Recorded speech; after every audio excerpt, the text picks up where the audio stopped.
Hare Krishna Maharaj. Thank you very much for joining once again for this Dashavatara series. Hare Krishna, Chaitanya Charan Prabhu. Nice to be back. Yes, Maharaj. This is how many avatars now?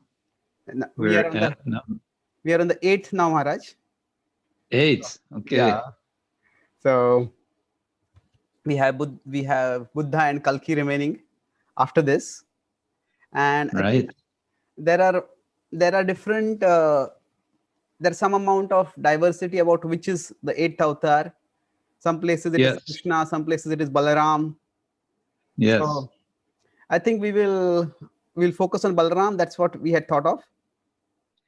That's what we thought of, yes. Yes, of course, you can't really separate Balaram from Krishna, can you?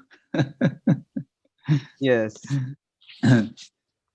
But we can focus on Balaram and let's see what happens. I think we should start with the Dashavatara verse. Yes, Maharaj, certainly. Vahasiva pushi vishade vasanam jaladabam halahati biti milita jamunabam keshavadrita haladara rupa jaya jagadisha hare jaya jagadisha hare jaya jagadisha hare.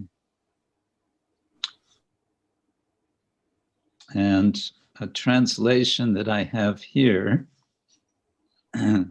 goes like this. On your blemishless person, you wear dark robes of the color of the clouds that match frightened Yamuna, which was dragged near by the furrow made by your plow. O Keshava, who took the form of Balaram. Jaya, glories to you who are Hari, the Lord of the universe.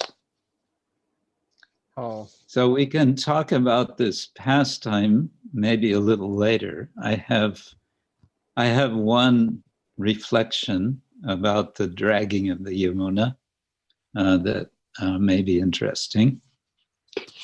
But you mentioned that there are different versions of the 10 avatars, and I found one source which mentions this.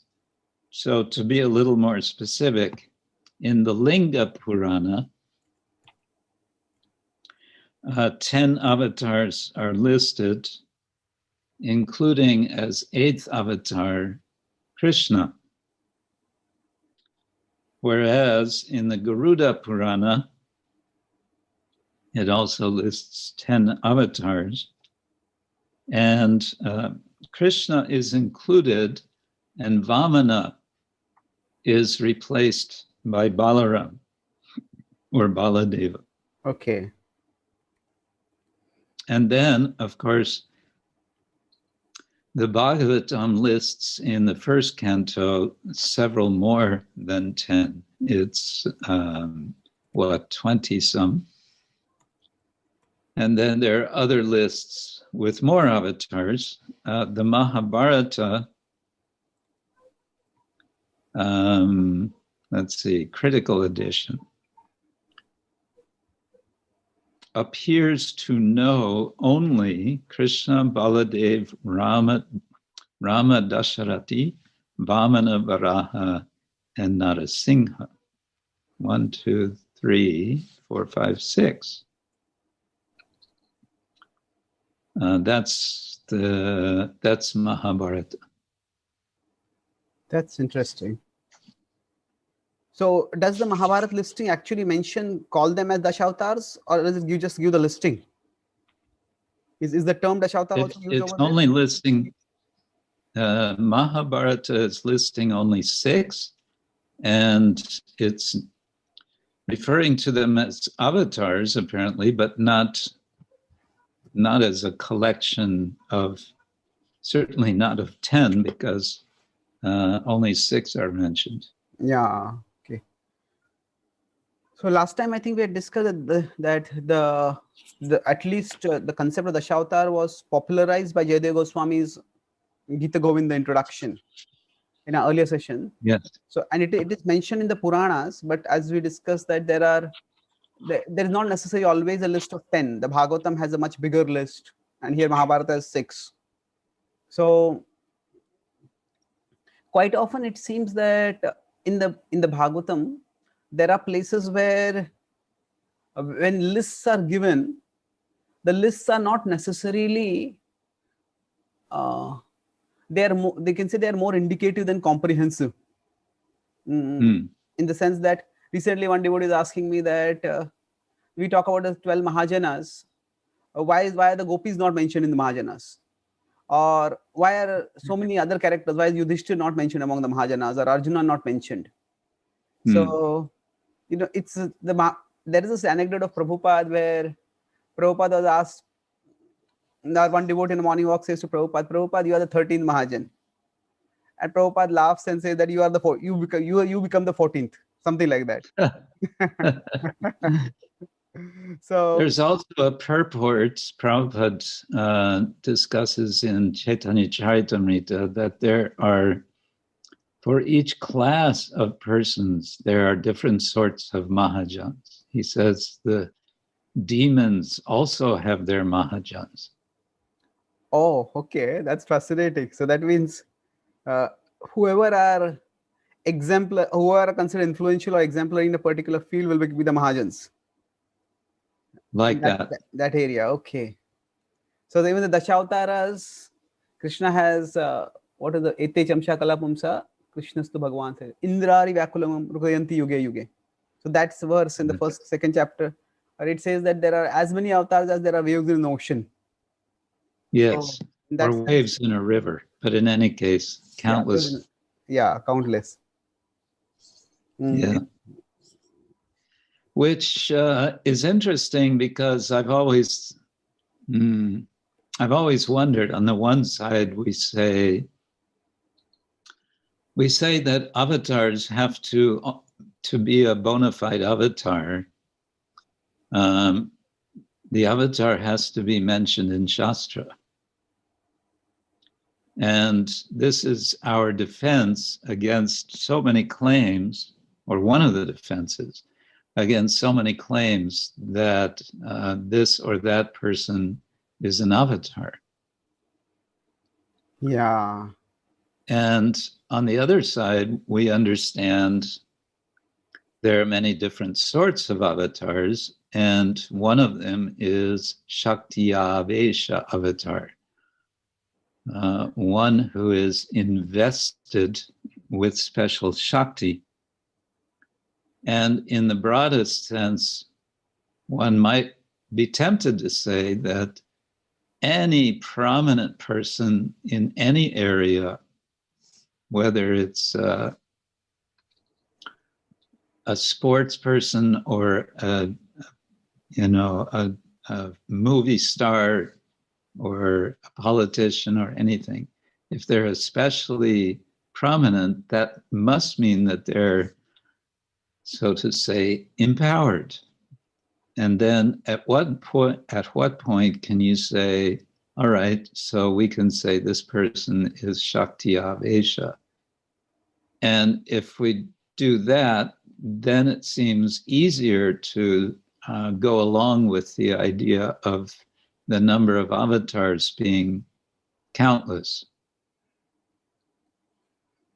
Yeah, that's with respect to avatars, there is even theologically, it seems that, say, in the Abrahamic religions, there is a rigid boundary between, say, humanity and divinity.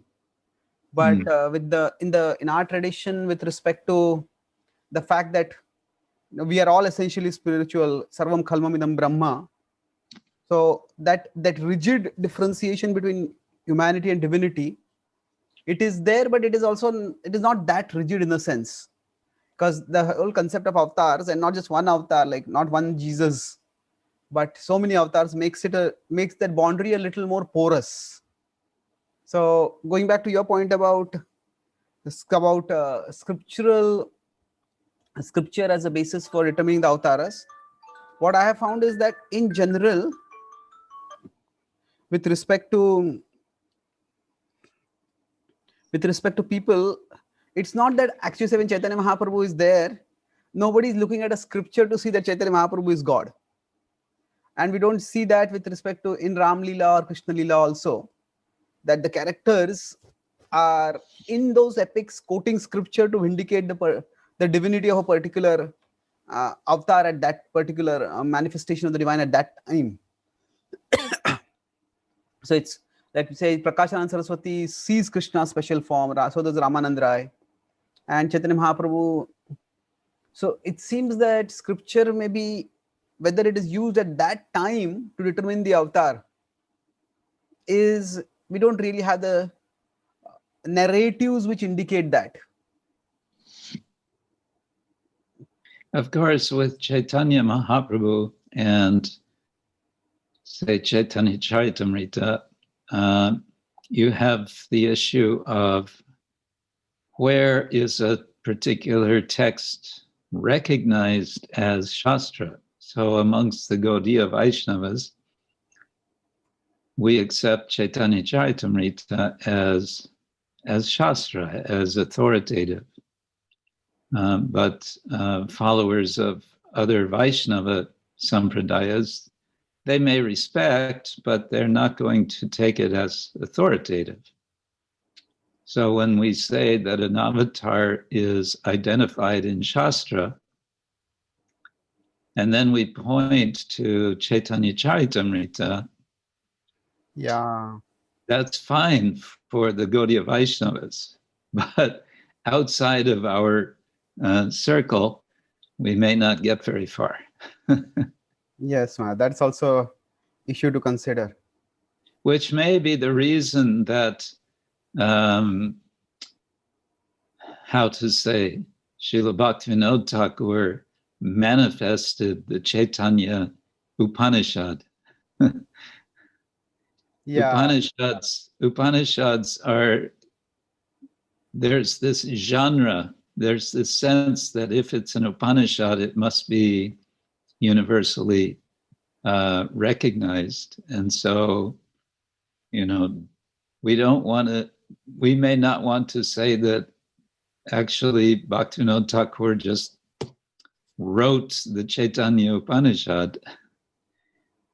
Maybe he revealed it, which is also the tradition. That's this, the rishis are seeing the Veda and then they are speaking it, or in his case, writing it.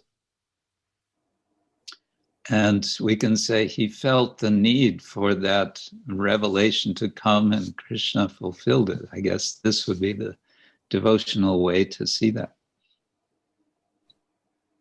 Yes, Maharaj. I think in general, even when there is a revelation, there has to be some human channel through which the revelation has to come.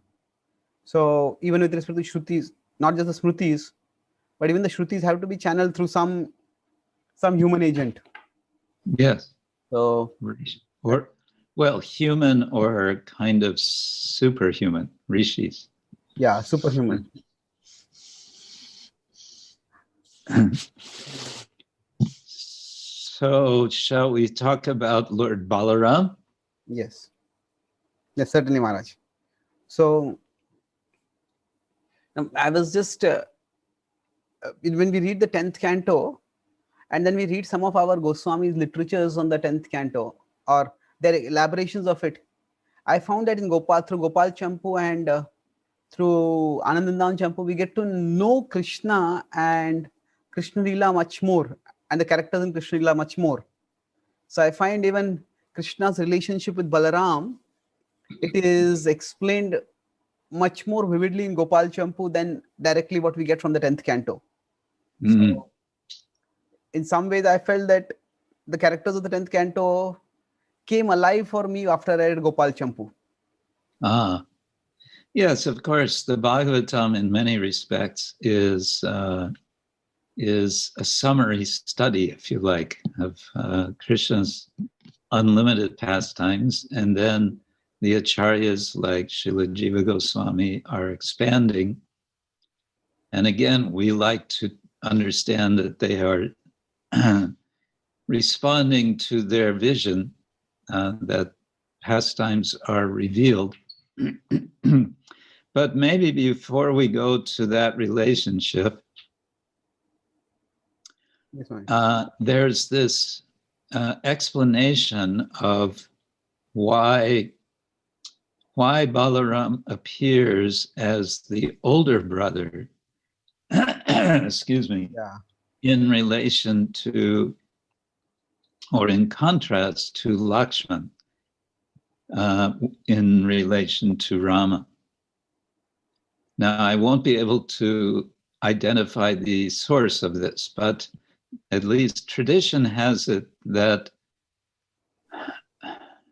Lakshman was very unhappy several times in Ram Lila because he was in the position of being the younger brother.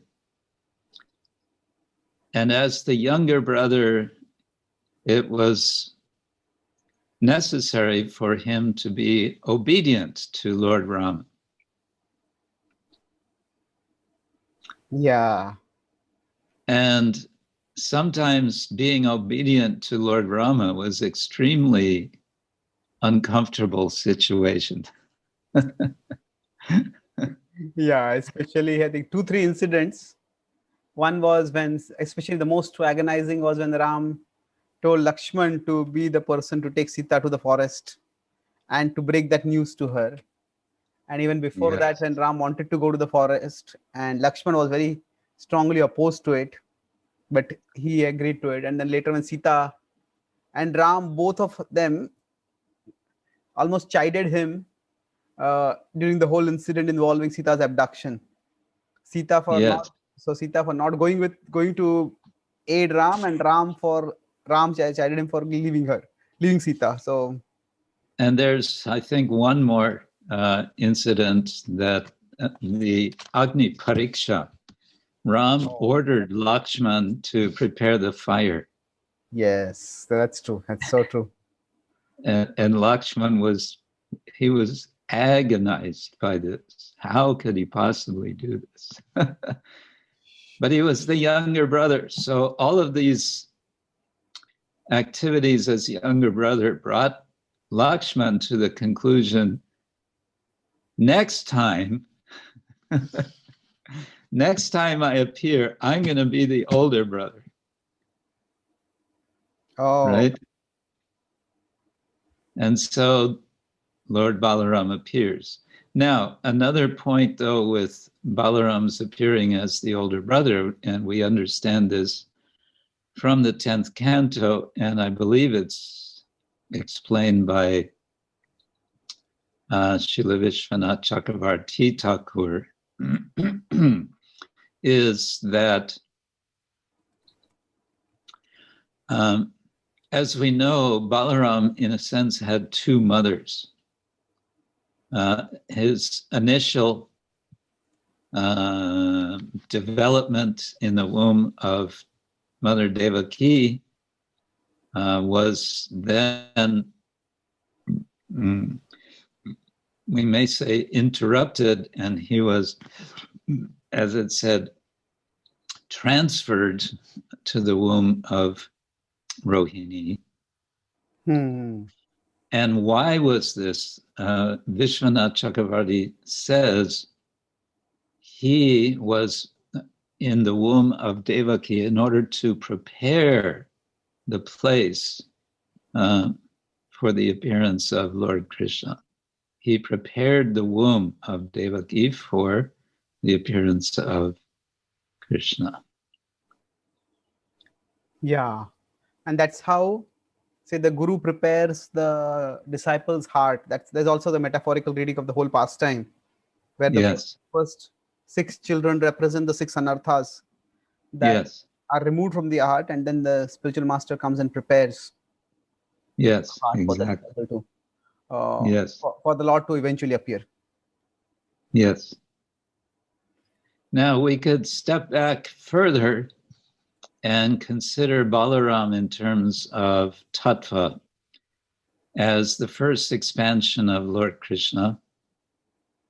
As the first expansion, okay. And here my first reflection is, how do we understand this notion of expansion? The idea of God expanding, considering in particular the understanding that Om Purnamada Purnamidam, the Lord is complete in himself. And of course, we know he expands as the living entities in order to in order to have pastimes, in order to enjoy, but that he is expanding also as himself, as equivalent to himself, because Balaram is understood to be exactly the same as Krishna, except for his color. Yeah. So there is that sweet pastime of Srila Prabhupada, which Bhakti Chaitanya Maharaj tells that once it seems two devotees in Vrindavan were having a dispute. And the only difference between Krishna and Balaram is that the complexion. And, Yes. And then another devotee said that, no, but only Krishna is the Lord of Radharani. And then it seems they went to Prabhupada, and one side presented, the only difference is the complexion. He said, that's right. And then they said, but only Krishna is the Lord of Radharani. That's right. But Prabhupada, but both of these can't be true. That's right.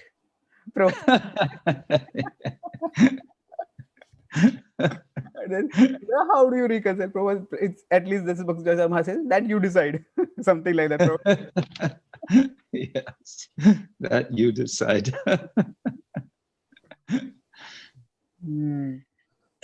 Well, since you mentioned Vrindavan, I can't resist to say, I think a nice meditation for us. Maybe you have a picture to show of Krishna Balaram in Krishna Balaram Mandir. Oh, certainly. The deities. It's so nice. Yeah, in one sense, that is an important topic we could discuss also, about how Prabhupada chose those deities. Yes, ma'am, you can go ahead, please.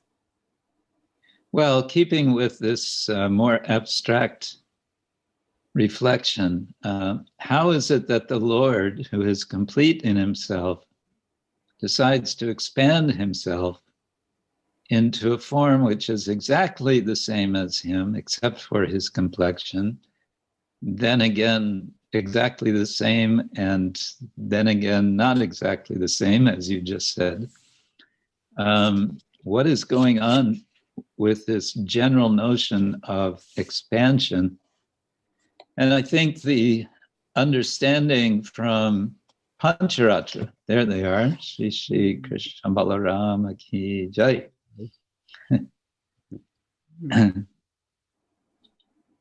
That's an interesting picture because they are without garlands. It's Shayan Darshan, I think. Must be Shayan Darshan, yes. Yeah.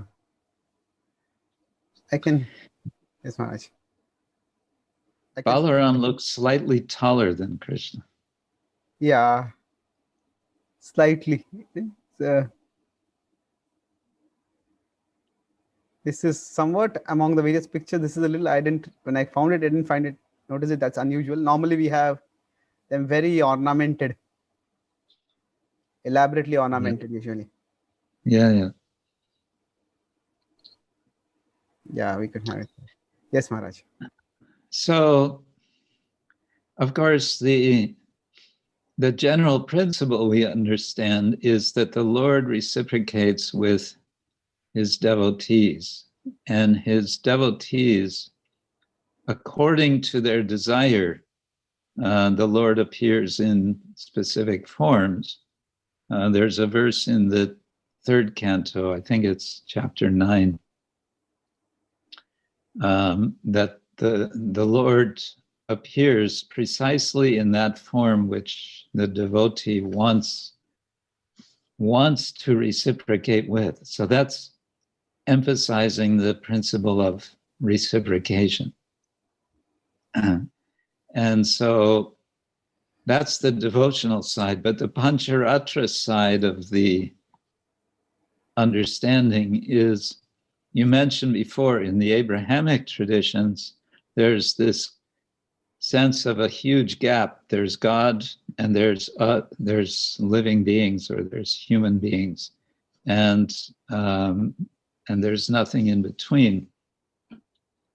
Pancharatra, on the other hand, is closing that gap in very elaborate ways, specifically through expansions and then expansions of expansions and portions of the Lord.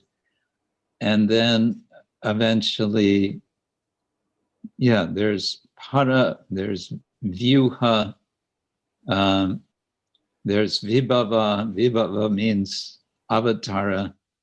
Then it comes to antaryami, the Lord in the heart. So that's the, in a sense, the closest connection. But that connection of the Lord in the heart is so close that we don't see him. And so he appears as avatar for us to see, and he appears as Archa Vigraha. And Archa Vigraha is the most accessible because the Lord he's always accessible in that form. Any day you can go and see the Lord in the temple. But the other reflection I had was, if we take Balaram as the counterpart of Krishna, one is tempted to say that we are not monotheistic. We are duotheistic. I don't know how to put it.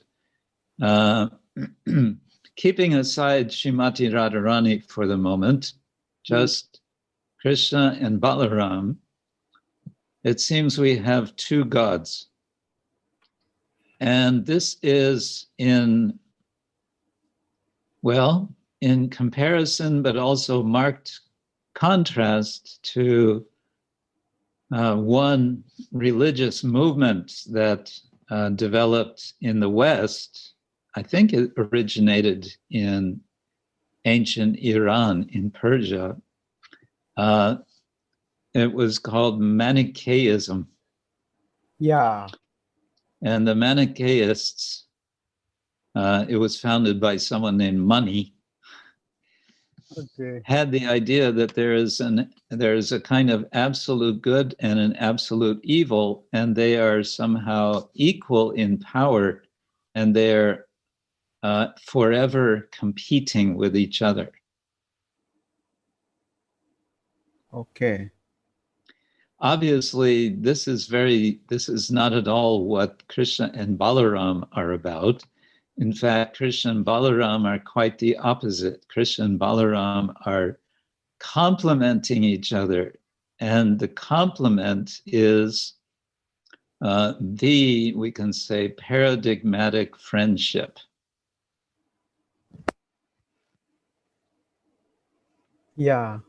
So what that would mean is, sometimes I feel that the whole categories of polytheism and monotheism, they might not be sophisticated enough to describe the bhakti conception of divinity also. Because we can't really say Krishna and Balaram are two different gods. It's almost Right. they are one person, two personalities. I don't know if that's the most accurate way of saying it, but that's one way, in the sense that then even in the Christian tradition, when they say they have the Trinity, at least the Catholic tradition, they argue that the Trinity doesn't make them polytheistic. Right. Oh, now apart from Speaking of, yeah, go ahead, please, Maharaj. Well, you go ahead, and then I have a point about Trinity. Yeah, so just to elaborate that, even if we don't talk about the various levels of the Devatas, even if you just talk about the the idea of Vishnu having many expansions, Advaitam Achyutam, so Nadim Ananta Rupam.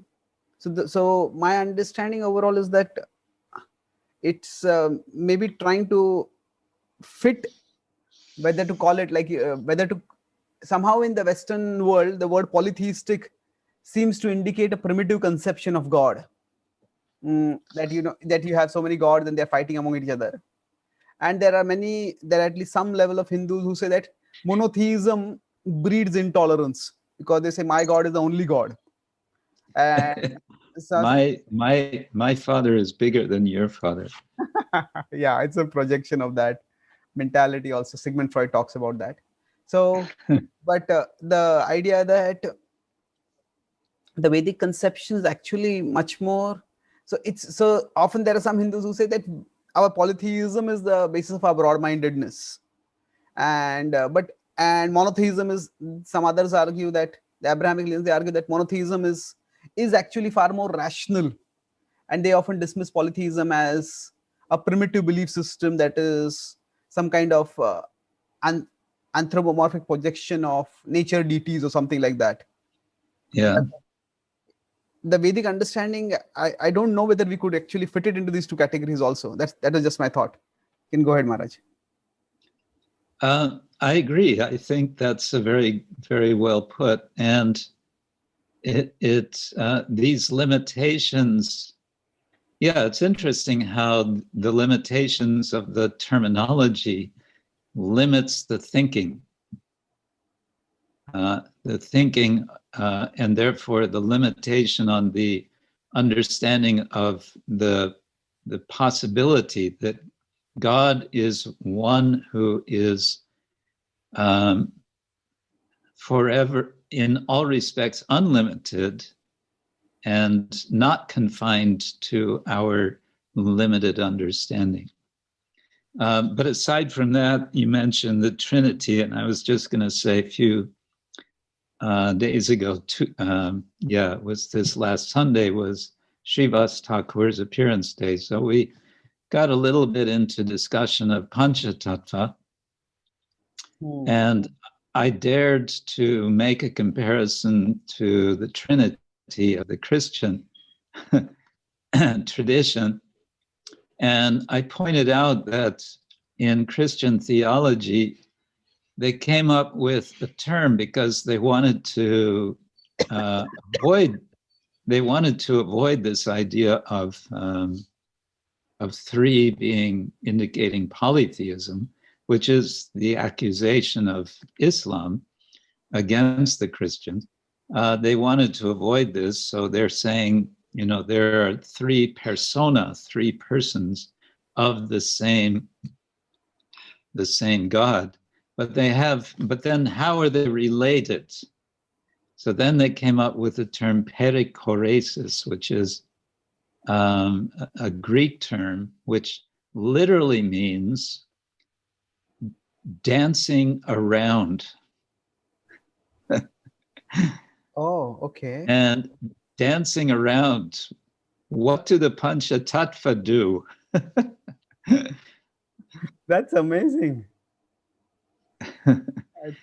So I thought perikoresis applies, in a sense, more, I don't want to say more, but in a very nice way to the Panchatattva. So when in the Christian tradition, the perikoros, is it peri? How do we spell it? Peri? Perikoresis. Perichorresis, I think. Perikorosis. Okay. So perikorosis, is it? Perikoresis. Perikoresis.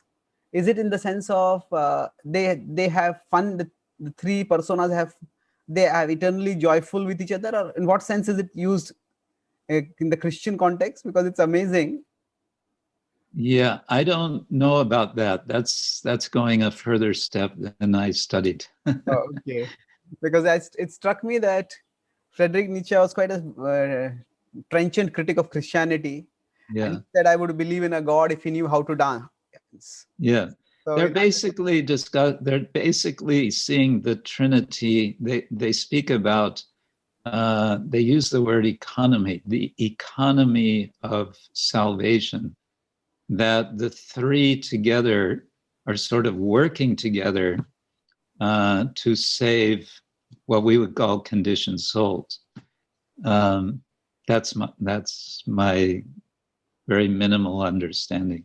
oh, I mean, they write, the subject of Trinity in Christianity is such that they've been writing volumes and volumes and volumes on this subject over centuries to try to figure it out.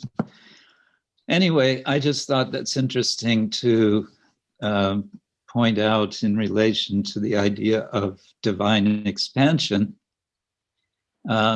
But this brings me to another thought, and this ties in with thinking about the Panchatattva. And that is, and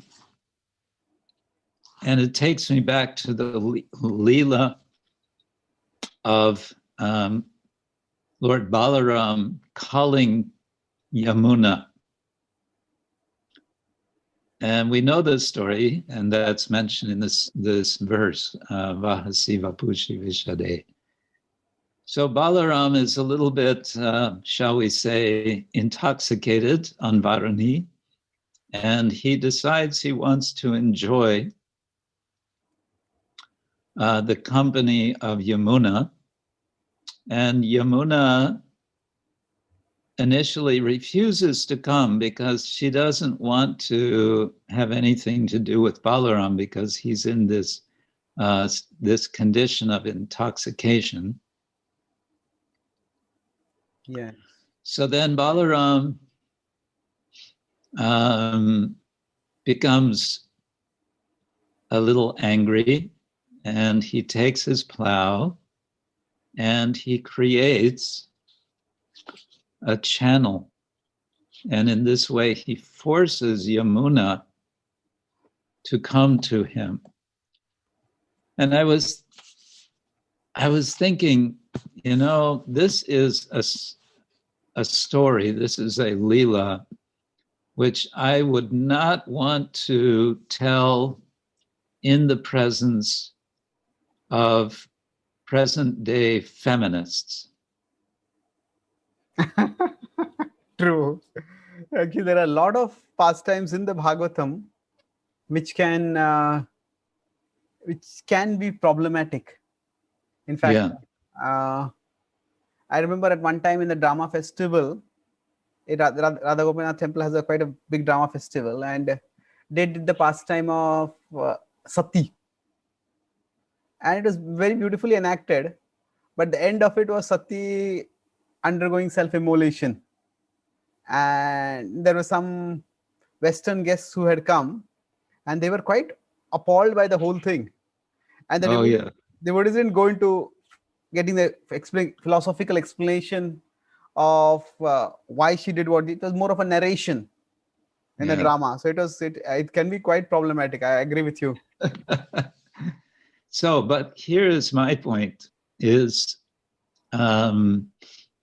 okay, I have to give a little background before I make this point.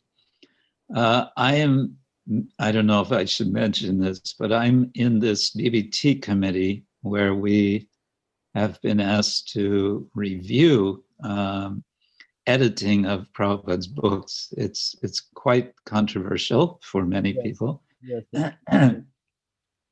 But in our meetings, something that I came to notice, we have many discussions. Sometimes we spend half an hour or an hour discussing one single verse. And it can be quite enlivening, but it can also be quite agonizing. And sometimes the issue comes up that a translation within the word for word will be different from the translation, the translated sentence. And then sometimes something will be explained by Srila Prabhupada in the purport, which we may have thought should be in the word for word or in the translation, but it's not there. So here my point is, what we came to appreciate is that in Prabhupada's books, you need the whole thing. There's the word, there's the verse, there's the word for word, there's the translation, the Sanskrit verse, the word for word, the translation, and the purport. All of that is one package, and you need to look at the whole thing. And you can extend that out and say, we need the whole package of all of Srila Prabhupada's books. You need the Gita, you need the Bhagavatam, you need Chaitanya Charitamrita and Nectar of Devotion. All of these together give the full picture. Now, back to Balaram and this pastime, the fuller picture of Balaram dragging Yamuna is hinted in the song by Lochandas Thakur, Nitai Gunamani.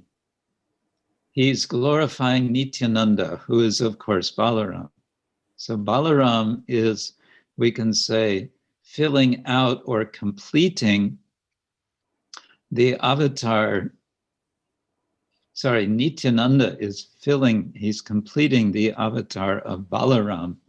In the same way, Chaitanya is completing the appearance of Lord Krishna. And it's explained that whenever Krishna appears in Dvapara Yuga, in the many cycles, he appears only once in the 28th cycle of days in one day of Brahma, right? Yeah. When he appears, Lord Chaitanya appears after him.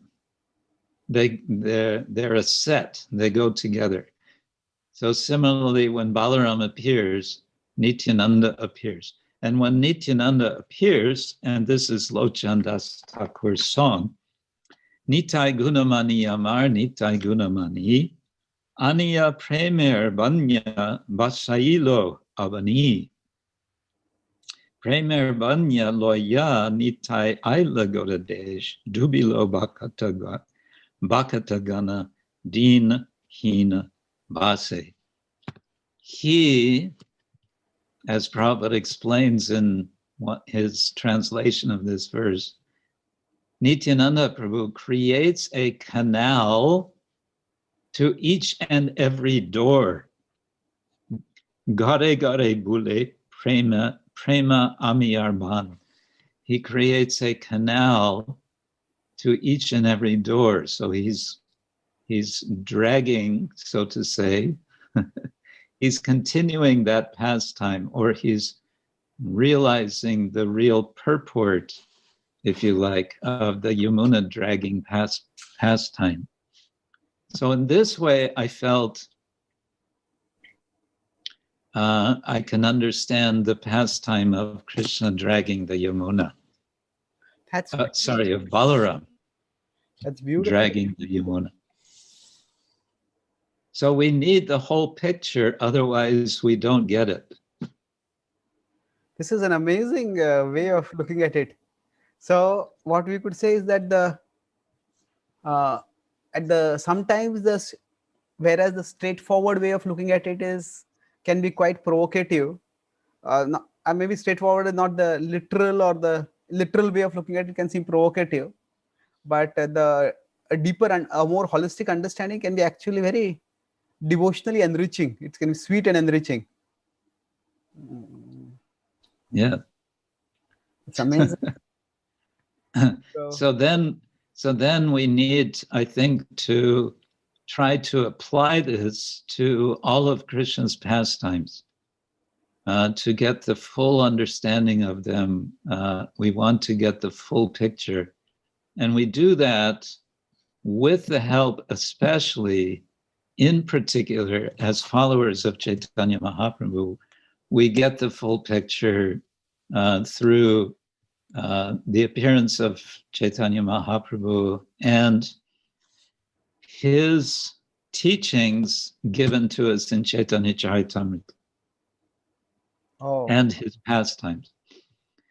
And again, the Panchatattva are giving the full picture of what it means that the Lord is expanding into so many different forms. That's beautiful. As you say, it's the holistic picture. So now Balram, in some ways, like earlier you said that you're talking about the Manichaean and how they had the idea of God and an opposing force is almost equal to God. So Balaram plays multiple roles. Not almost. For the Manichaeans, it's equal. They're totally equal. Oh, okay. Yeah. And they're fighting. Good and evil are always fighting. So now in our tradition, so I think that's where there's a radical difference between Christianity and Manichaean tradition. Christians say that even the devil is powerful, but there'll be a final confrontation when the devil will be overpowered. Well, the Christianity is not, yes, the Christians condemned Manichaeism as a heresy. Yes, I've heard about that part. Yeah. So now in our, I was making this point that in our tradition, it seems that there is at one level, Lord Balaram is the assistant of Krishna, but while being the assistant of Krishna, he's the like expansion of Krishna. He's the closest friend of Krishna, and at the same time, he also enjoys opposing Krishna at times. Mm. And that creates some kind of suspense or tension or anxiety. It increases it enriches the pastime sometimes. That opposing is simply out of a mood of service. Yeah. Balaram only wants to serve. He only wants to serve Krishna, and so he will take an opposing position to give Krishna pleasure. Yes, that's true. That's entirely true. So that means there's a categorical difference between the two in terms of the way things are perceived in the Vedic tradition and in this in any of the other traditions. So I don't know if actually we could place the Krishna Balaram relationship in any context as such. We could place it any interreligious context. Yeah, any standard theological categories which have come from the Western tradition. So there is to some extent. Some extent. I'd have to think about that. I don't know. Yeah, some devotees have compared, say, the Gopi Gita with the Song of the Songs in the Bible. Right. And some amount of the idea of romance with God is there, but the idea of somebody being literally the brother of God, I think that's quite a bit. It's going into theological territory that is not charted in most traditions. At least we're not aware. There may be mystical traditions that we're not aware of. Yeah, that's a fairer way of putting it, I think. I agree with you. Yes, ma'am. So now, just to elaborate on this point of friendship and opposing, it seems in Vrindavan, Balram doesn't oppose Krishna so much. Although there are times when, say, Balram goes along with the cowherd boys when they say Krishna has eaten dirt. And I read one commentary where they say, did Krishna actually eat dirt or not? So the Acharya says it depends on whom you believe. Do you believe Krishna or do you believe Balram? Depends on who you believe. Yeah. Krishna, of course, will say that he didn't eat dirt, right? Yeah. But then when he opens his mouth, he's showing so much dirt. Okay, that's a beautiful way of putting it. Ultimately, everything is reducible to, we could say, dirt. But then it depends how you define dirt, isn't it? Yeah, that's also true. So overall, the point I'm making is maybe that is one pastime where Balaram seems to be on a side different from Krishna's. But there are later on cases where especially Balaram's favoring Duryodhana. Yes, I was going to say. Yeah, so in Vrindavan, the opposition, I think maybe the whole mood of Vrindavan is playful. So even the opposition is also very playful. So Anandandavan Champu mentions that every evening when Krishna and Balaram come back home, the gopis are on the terraces of their houses waiting to see Krishna.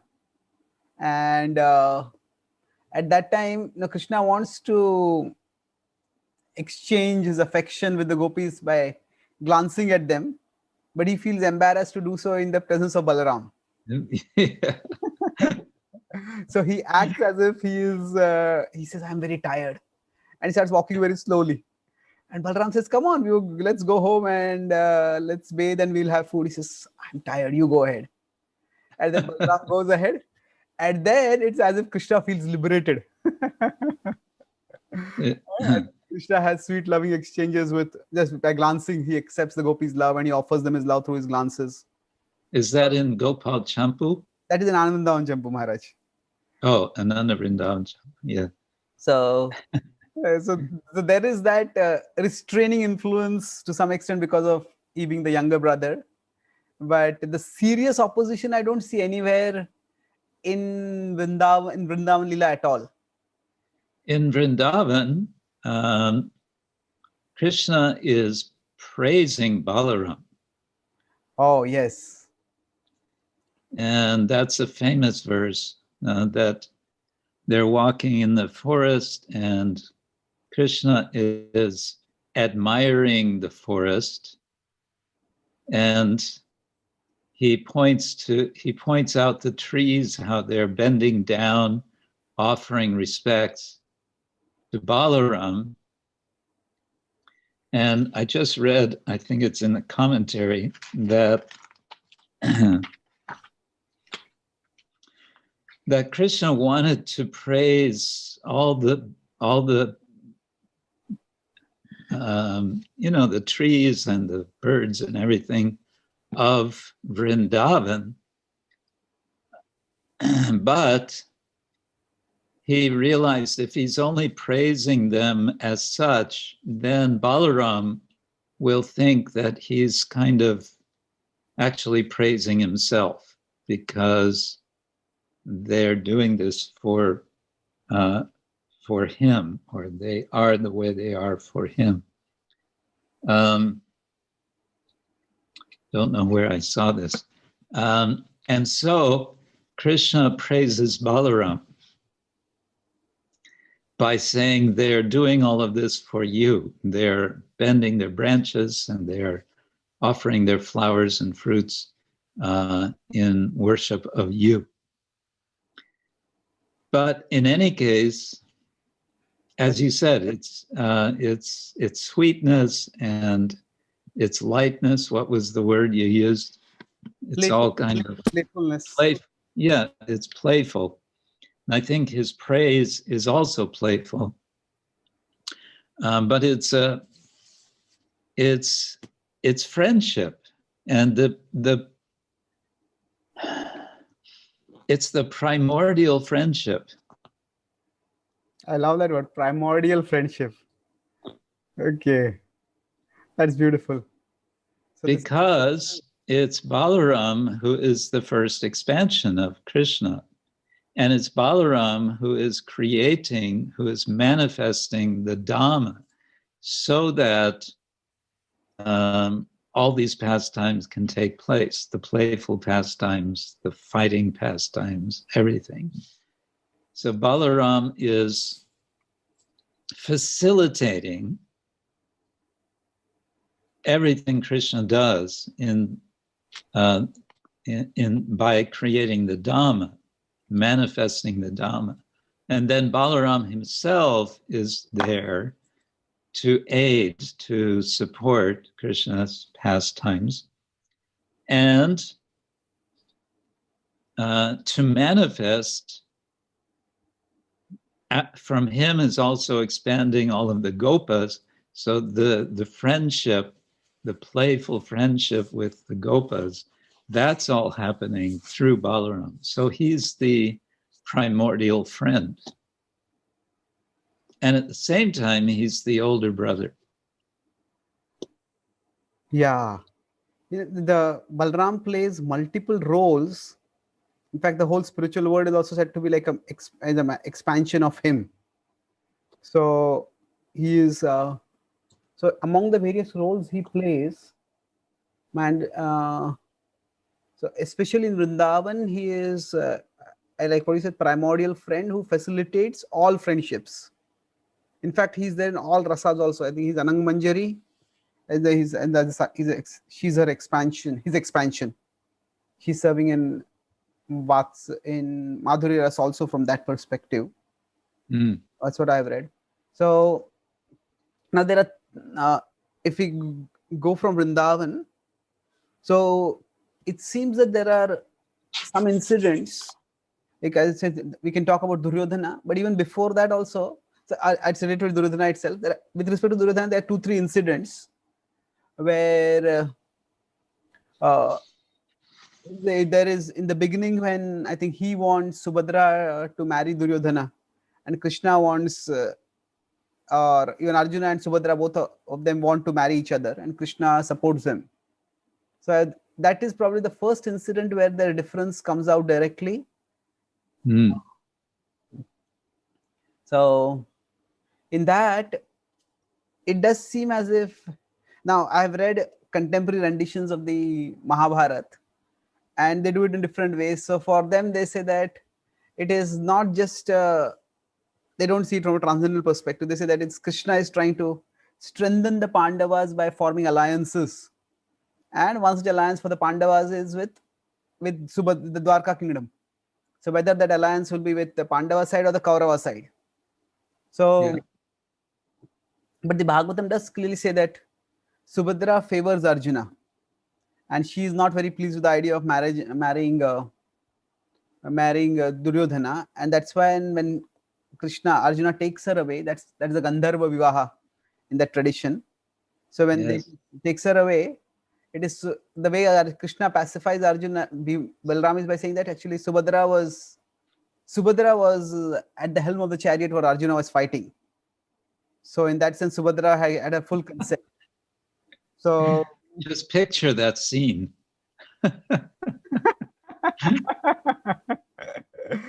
It's beautifully put. Picture that scene. Subhadra driving the chariot. So that is one place, and it seems that although Balaram opposes, he doesn't insist.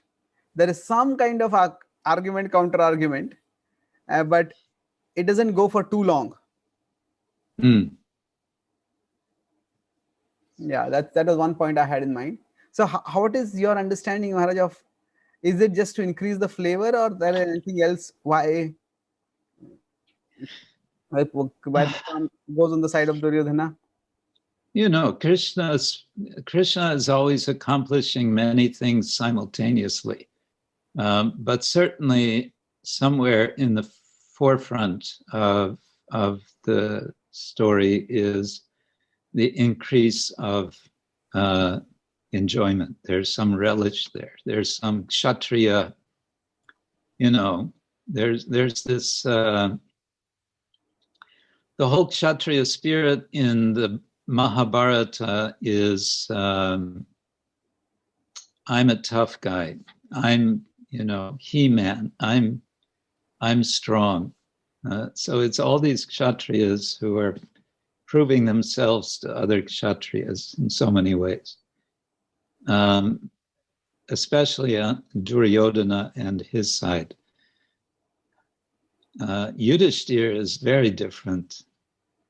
He's Dharma personified. He is Dharma himself.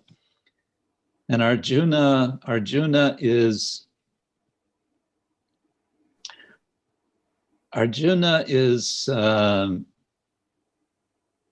they're all noble warriors on the side of the Pandavas. They each show different aspects of nobility.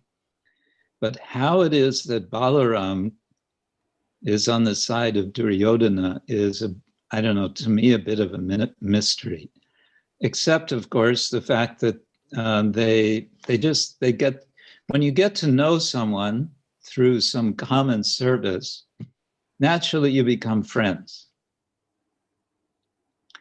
So somehow or other, Balaram, which way was it? Who was teaching whom to fight with a club? Balaram was the guru of Duryodhana. Okay, so Balaram is teaching Duryodhana to fight with a club. Naturally, they're interacting so much. Duryodhana was probably a very good student. Yeah. And when they're not having their lessons, they're sitting down and resting and chatting. And Duryodhana is certainly telling his side of the story of why he feels the way he does about the Pandavas.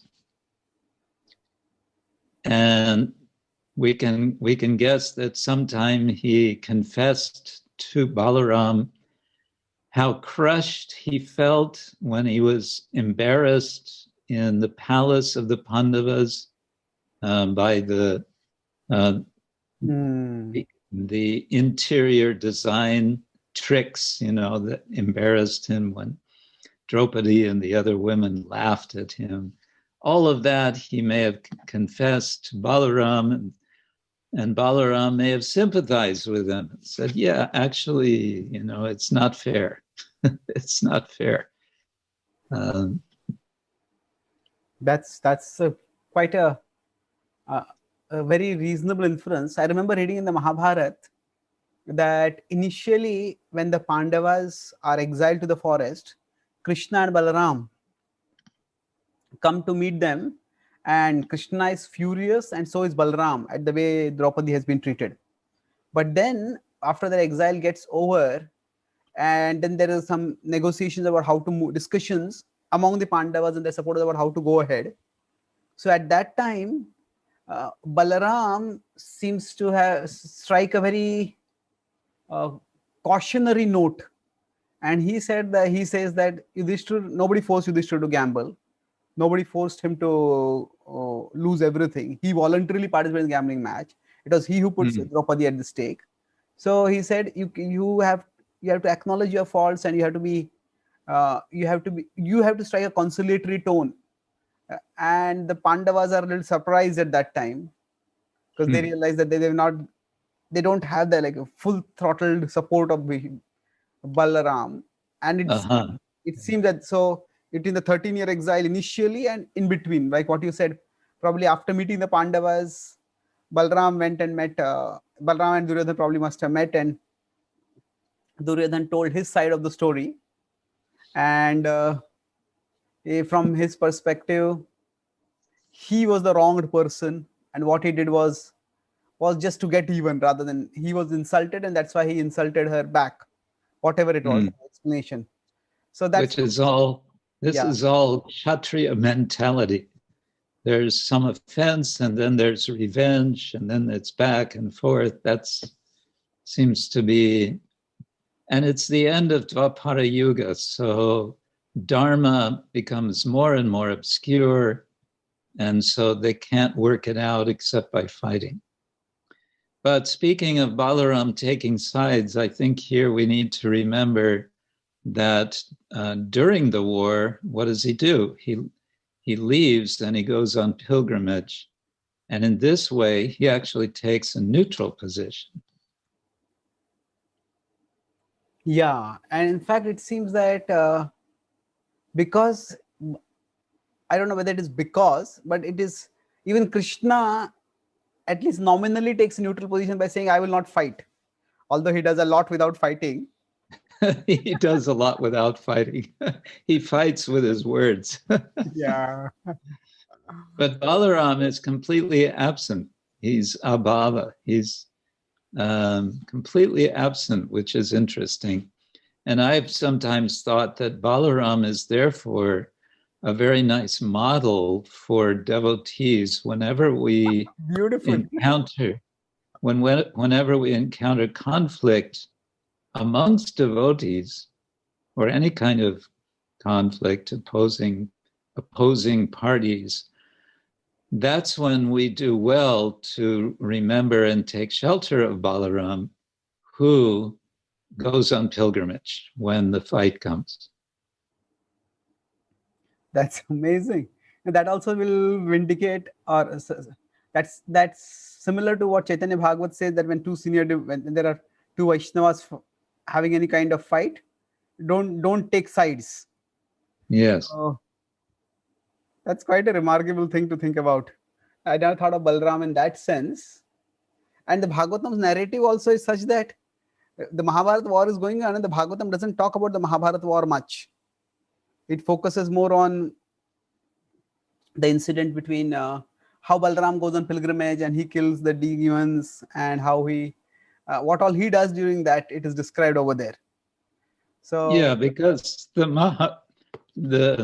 Bhagavatam essentially functions as a kind of sequel to the Mahabharata in many ways, a sequel and a kind of commentary in some respects, but it's also positioned after the Mahabharata war, of course, because Maharaj Parikshit and so on. And then it's answering the question, what to do now that Krishna has gone. Yeah. Krishna Svadama Opagate Dharma Jnana Nivesaha Kalo Nashtadrishamesha Puranarko Adunodita. What to do now that Kali Yuga has begun. Sit down and listen to the Bhagavatam. Yes, Maharaj. And in one sense, if we take that same thread of thought, like we discussed last time with the Ram Leela, there also the Bhagavatam says that you already heard these pastimes, so there is no need. So I will describe it briefly. So that could also be a reason. I heard at one place. Now this is not the devotee who spoke this, is not from the Gaudiya tradition, but is a traditional Bhagavad Kathakar. It was an interesting explanation that it says that Shukdev Goswami didn't want to cause any distraction for Parikshit from remembering the Lord. And the Kurukshetra war was the war in which Parikshit Maharaj's father was killed. And he never got to see his father. So that's why he avoids reference. Yeah. So well, it's a nice explanation. I like it. Yeah, and it seemed that after I heard that, I looked at the 10th canto of the Bhagavatam. Of course, it's very difficult to search only the Sanskrit, but it does seem in the Sanskrit, I couldn't find the word Abhimanyu in the 10th canto. Directly. And there's not much, definitely there's no pastime describing Abhimanyu in detail. Yeah. But so this is what I would say is, even if our acharyas don't give this explanation within our tradition, it's not opposed to our tradition. and therefore it can be respected. Oh, okay. So this would be something, say, going back to, we discussed earlier about your book on the Bhagavatam. You talked about how you stayed with the Sri Vaishnava scholars when you are doing research for your book, and then there is so much they learn, so much of the Bhagavatam, they have so much taste for the Bhagavatam, and there's so much that we can learn from them. So we could say that even we could learn from other sources as long as they're not disagreeing. They may have a different perspective, but it's not, if it's not opposed, then I think it can be appreciated. We can appreciate it's. It can expand our appreciation of the Lord and his pastimes. That's all. Yes, man, that's true. So, one thing I thought is, well, if you want to say more on that point, otherwise at some point maybe we can say a bit about iconography of Balaram. Yes, Maharaj. Just one more point about Balaram and his relationship with Krishna before we move forward. Yeah. So it seems that Balaram is most upset when Bhima hits Duryodhana below the thigh, and he goes forward to attack Bhima, and that's the time when Krishna intervenes, and Krishna stops him from doing that. So overall, what happens is that it seems Krishna gives an explanation, and he talks about all the unfair things that atrocious, not just unfair, but atrocious things that the Kauravas have done to the Pandavas. And Balaram says that Krishna can convince anyone with, you can convince anyone with your words. But he walks away in a half over there. And then the Pandavas breathe a sigh of relief. So I was just thinking that the way you said that the devotees can take a neutral stand when there's opposition, like Balaram did.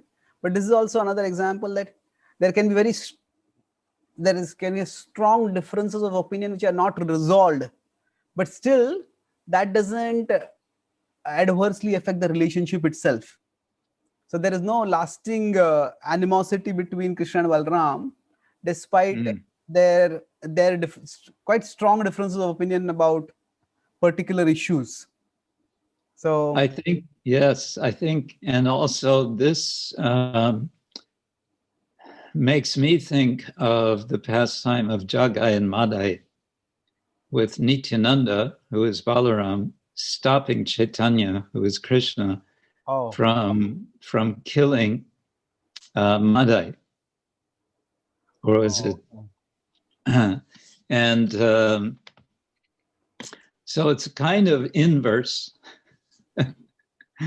I mean, I don't know how far you can take the parallels, but some interesting interaction is going on there, which has a certain parallel to what you just described.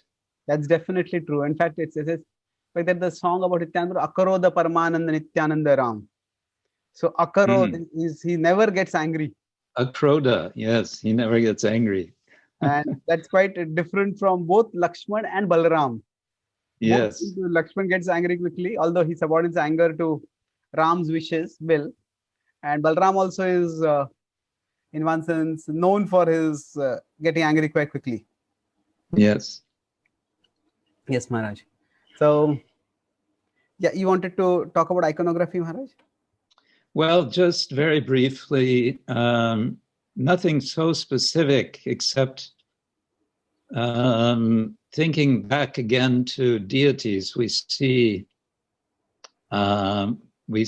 Balaram with Krishna in Krishna Balaram Mandir, and Balaram with his hand on Krishna's shoulder, and in the other hand, in that photo that you showed, he's holding a flute, which is interesting. Normally, he's holding a plow. Yes. But we generally see him either with a plow or with a club. And these two items seem to also distinguish Balaram's pastimes in Vrindavan and outside of Vrindavan. In Vrindavan, he has a plow, which indicates that he is sort of the primordial farmer. He is the primordial agriculturalist, whereas Krishna is the primordial cowherd.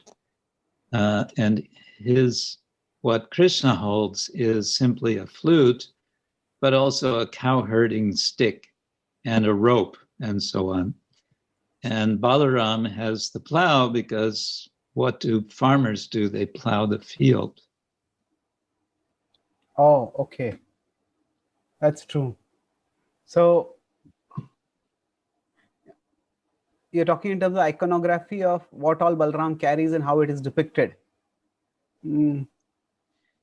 Yeah, that's one thing. And also I wanted to ask you, most probably, I've never had opportunity, or I never got around to it, maybe I have no excuse, to visit Dauji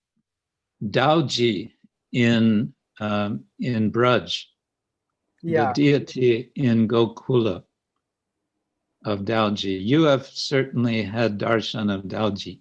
Maybe there's a photo on the internet we can see. Yeah, just looking for it. So yeah, I generally with my spiritual master, when he takes for pilgrimage, yatra, we usually, that's definitely a place we visit. And there is one temple I have visited very near Udupi. There's Udupi Krishna, and then maybe 5 kilometers away, very next to the ocean, is a very small Balaram temple. And there's some story, some pastime, how the two deities are related. Oh, okay. And that Balaram deity looks very old, similar to Udupi Krishna. Oh, that's amazing. And it does seem, just to take this point of Balramji ahead in terms of iconography, it seems that Prabhupada did give a significant amount of importance to the divine brothers, both in terms of, say, specifically having Krishna Balaram temple in Vrindavan, as contrasted with, of course, we have Radha Krishna deities, but Krishna Balaram on the center altar. And also Prabhupada, it seems many traditional Gaudiya temples had Gaurang Mahaprabhu or Gaura Gadadhar, but Prabhupada had Gaur Nitai. Yes. So, and he wanted to show, specifically, as I understand, with Krishna Balaram Mandir, he wanted to demonstrate that Gaur Nitai are Krishna Balaram. He wanted to show that equivalence. Yes. So now from what I know, what I have read or heard, maybe you can add to this, that the reasons why Prabhupada chose Krishna Balaram as the deities is, one is because we got the land in Ramanreti where Krishna Balaram have performed their pastimes. Second, Prabhupada also, at least that's what I gathered from Leelamrit, that Prabhupada wanted our temple to have something distinctive as compared to the other temples. There are Radha Krishna temple, let's have a Krishna Balaram temple.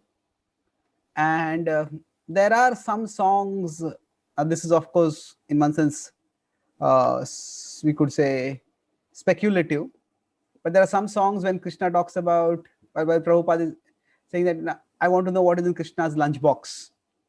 So, and Prabhupada sings that in one of his songs which he writes when he's on his way to America.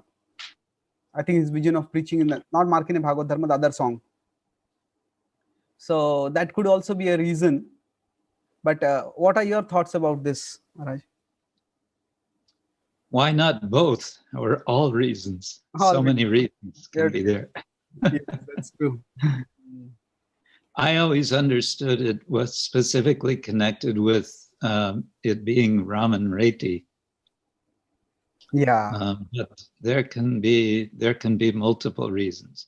And I think it's interesting that it's Krishna Balaram, but Srila Prabhupada by no means excluded Radha Krishna. So we have Shri Radha Shyama Sundar in the temple as well. And I don't know, my very limited observation when I'm in Krishna Balaram Mandir, it seems like the largest crowd having darshan is with Radha Shyama Sundar. They seem to be the most popular. That's an interesting observation. I mean, how do you compare? Because normally all the three altars are in a straight line. So everybody will see all the three altars. I think in terms of people spending time for taking darshan. But they will spend more time with Radha Shyama Sundar, and you see bigger, I don't know, seems like bigger crowd there.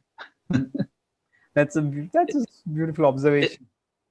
It may be also simply that that's the right side of the temple, and so the ladies tend to stay on the right side, and they're especially attracted to Radha Shyama Sundar. I don't know. Oh, okay. That's just my observation.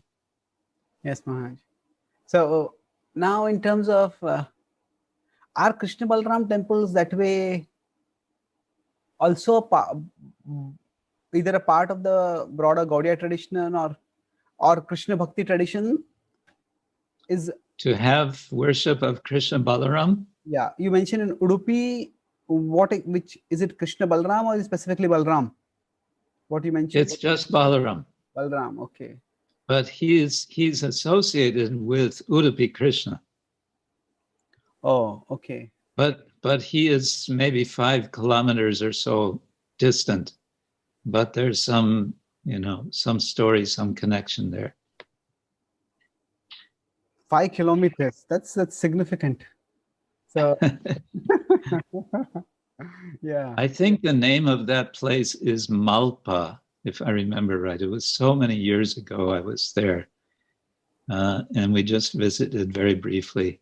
Very small temple, and nobody there. Practically, there was, as I remember, there was one priest, nice gentleman, and that was it. But no, Krishna Balaram in the Gaudiya tradition, worship of Krishna Balaram, that's an interesting question, and I wouldn't be able to say definitely. Maybe in Bangladesh there's worship of Krishna Balaram. I just wouldn't know.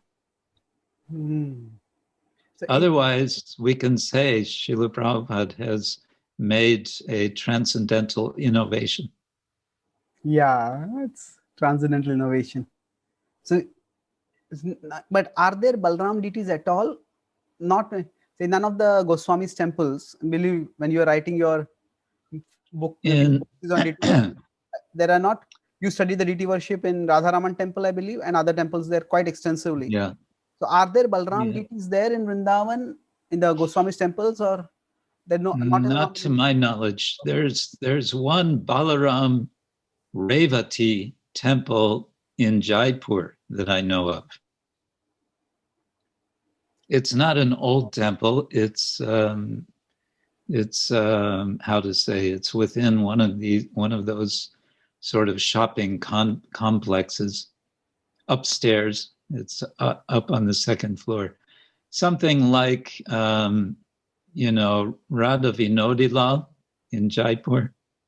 Yeah. That sort of situation. There's I remember there's a Revati Balaram temple. Oh, okay. That's fascinating. I don't even remember seeing the deity of Revati anywhere.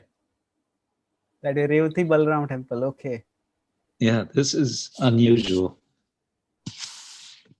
But that would be something to research. There are art historians who, there's probably some literature, some book maybe there about, that would give us more information about Balaram deities. Yes. So now we have prayers to Krishna quite a bit. We have prayers there are some prayers to Radharani. Generally, when we have Lord Balaram's appearance day, so we don't have so many prayers to Lord Balaram specifically. I think in him pulling the Jamuna in the river, at that time Yamuna offers some prayers. That's in Vrindavan. But apart from that, there are not many prayers to Balaram directly. Are there? Of course, we quoted the Dashavatara Stotra, because I think, was it for Narasimhadev? We had quite a good series of prayers that we discussed at various places when we had the discussion about Narasimhadev. And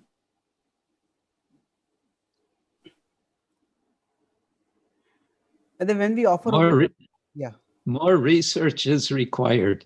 Yes. Speaking of prayers and speaking of Gaudiya tradition, when I was researching in Vrindavan, I was interested in songs written by previous members of the Radharaman community. I wanted to know if they have songs specifically for praising Radharaman.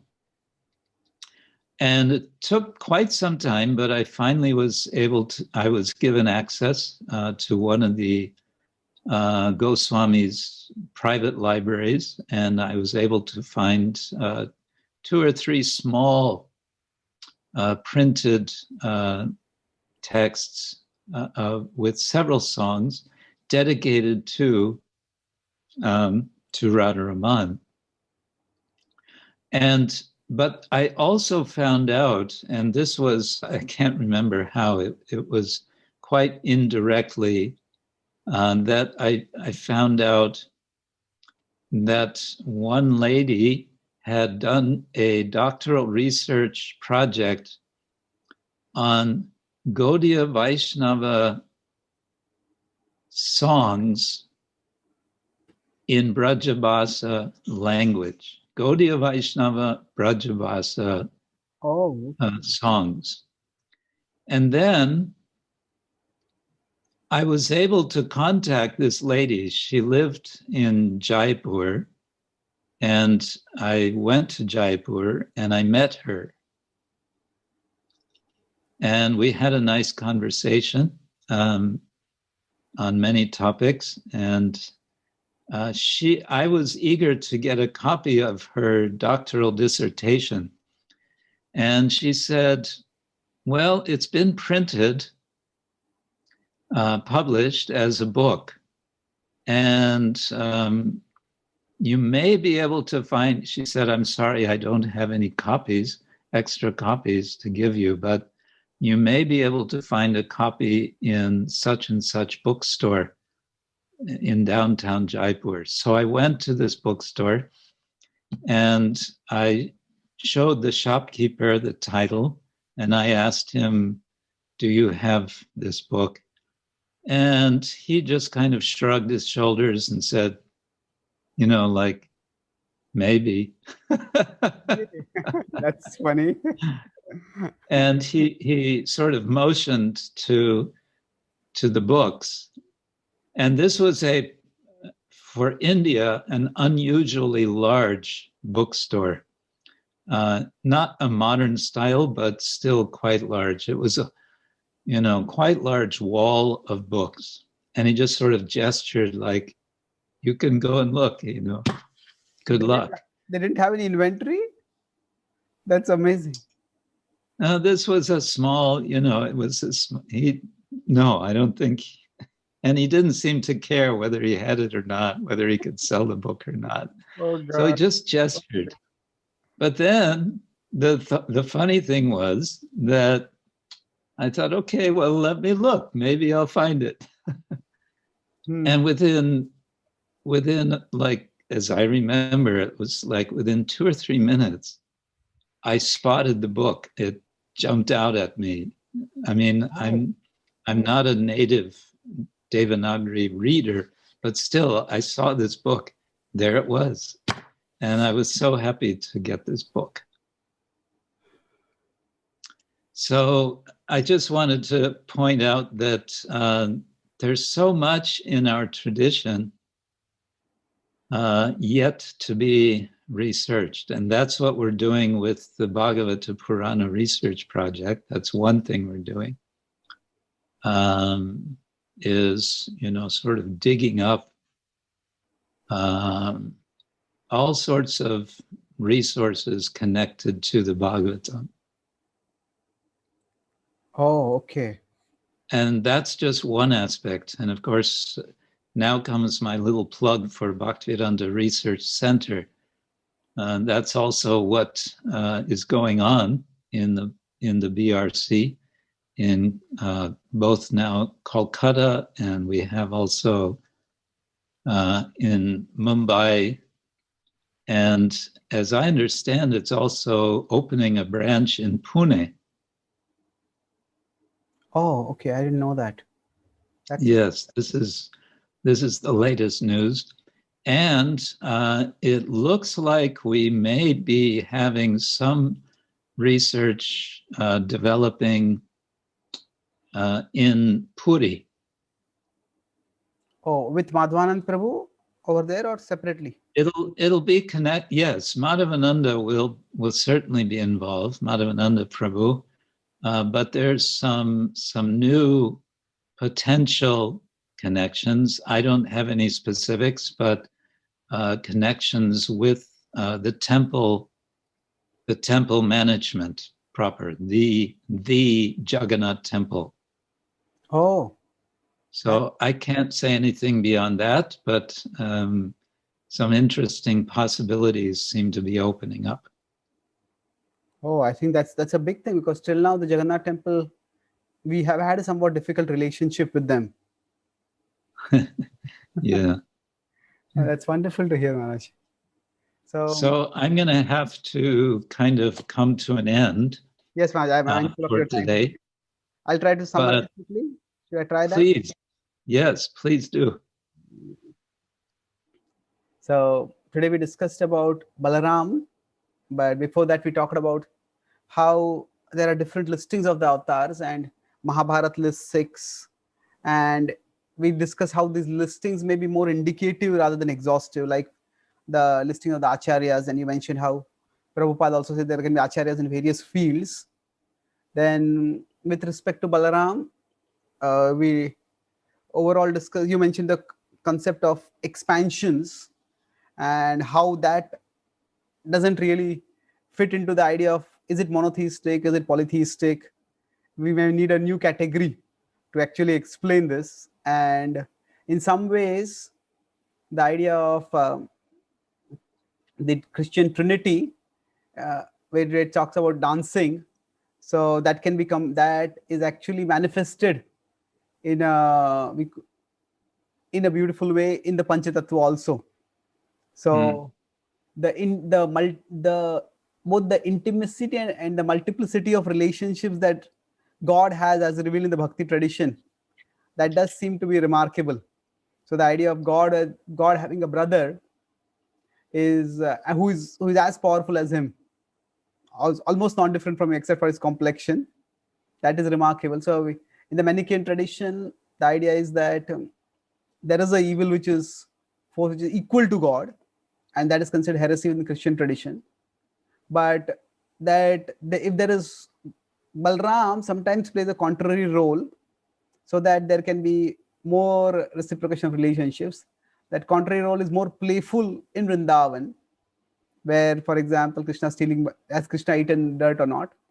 But he seems to have a more sympathetic attitude toward Duryodhana, and you explained that could be because of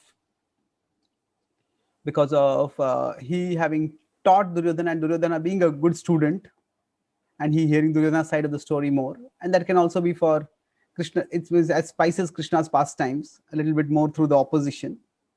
And then you made this beautiful point about how the pastime of Krishna dragging the river Balaram dragging the river could seem very provocative to the feminists. But when we go deeper and we look at it from a more devotional or esoteric perspective, then what can seem disturbing can actually be devotionally enriching. And that's how you, with respect to even looking at Prabhupada's translations or editing of Prabhupada's translations, you mentioned your part role in that service, that there is, rather than looking at one specific incident, we need a more holistic perspective. So then we discuss also about how you talked about, so we discuss incidents where why Balram chose to refused to be the younger brother as he was with the case of Lakshman, because he had to do things which are unpleasant or uncomfortable or unpalatable for him. And here he could do his own things. And there was this inference of Balram leaving when the Kurukshetra war was going to take place. That is to indicate that sometimes as devotees, we may take the role of, what was the word you used? Being absent in during the time of differences between devotees. And then we discuss about iconography. Absent or just neutral? Absent or neutral, yeah.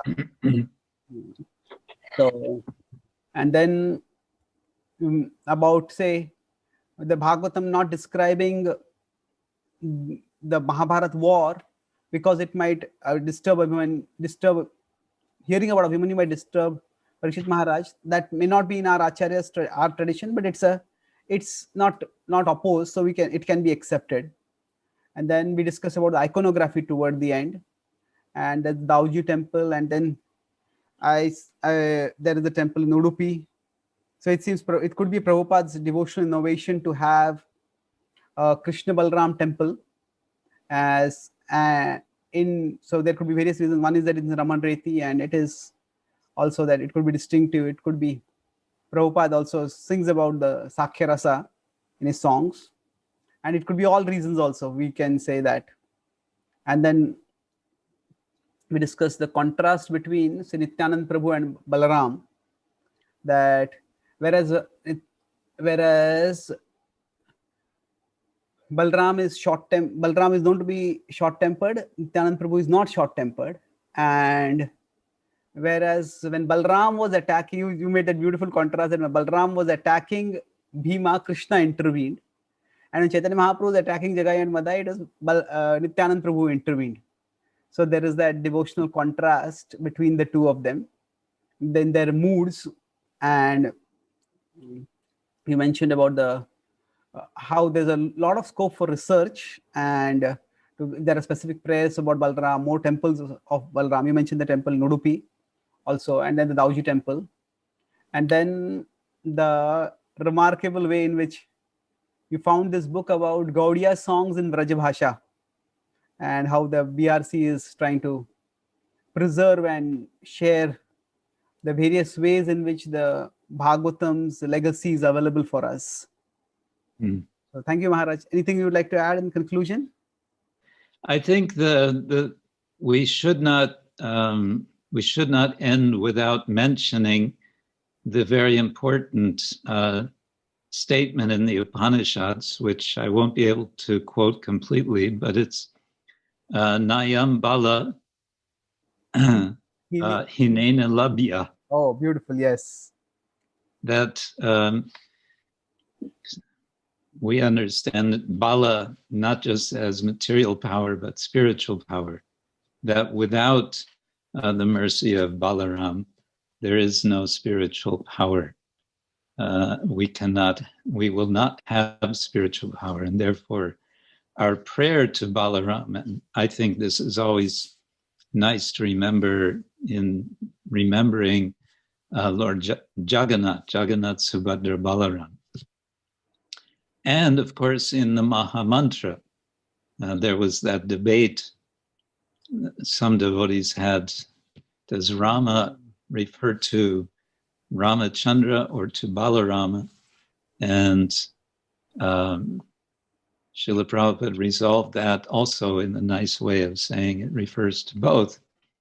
So chanting Hare Rama, we are praying also for that strength, spiritual strength, by which we can go on serving the Lord. Yes, that's true. That reminded me of just one more thing about the Balaram, the meaning. I've heard different places, different meanings, but one meaning of Balaram, which was quite devotionally sweet, I felt. So the Bala is to resist temptation, and the Ram is to find satisfaction in spiritual things, and Bala is to resist the temptation of material things. So okay. Very good. Thank you very much, Maharaj, for your. Thank you. Shri Balaram ki jai. Shri Krishna Balaram ki jai. Thank you very much. Ananta Koti Vaishnavinda ki jai. Gaur Premanande. Thank you.